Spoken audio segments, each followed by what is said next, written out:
Célébrée chaque 29 mai au Tchad, la fête de la jeunesse a pris un sérieux coup pour cette 24e édition dont les festivités ont été prévues pour Mao, chef-lieu de la province du Kanem. La pandémie du Covid-19 est à l'origine de cette annulation des festivités de la fête nationale de la jeunesse. La jeunesse tchadienne, qui n'attend que cette unique occasion pour manifester sa joie et démontrer son immense talent, rate ainsi son rendez-vous annuel que les plus hautes autorités de la République lui ont donné.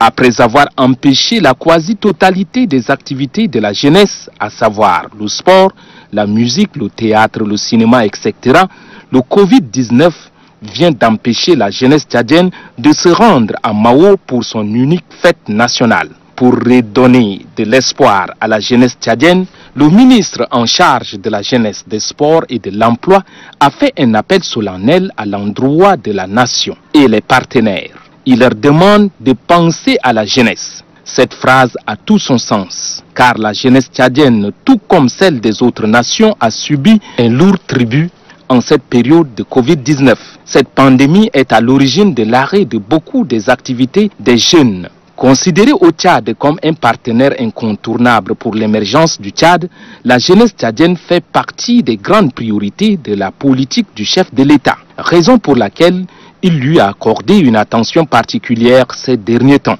C'est ainsi que rien qu'en cette année 2020, des fonds ont été mobilisés pour financer les projets des jeunes, ce qui a permis à plus de 300 jeunes de bénéficier de ce fonds. Espoir de tout un peuple, la jeunesse tchadienne doit saisir cette opportunité que lui offre son président pour réussir son épanouissement. Elle doit être une jeunesse citoyenne et responsable, comme indique le thème de la fête de la jeunesse de cette année. Être citoyen et responsable, c'est de respecter les droits et les devoirs de son pays.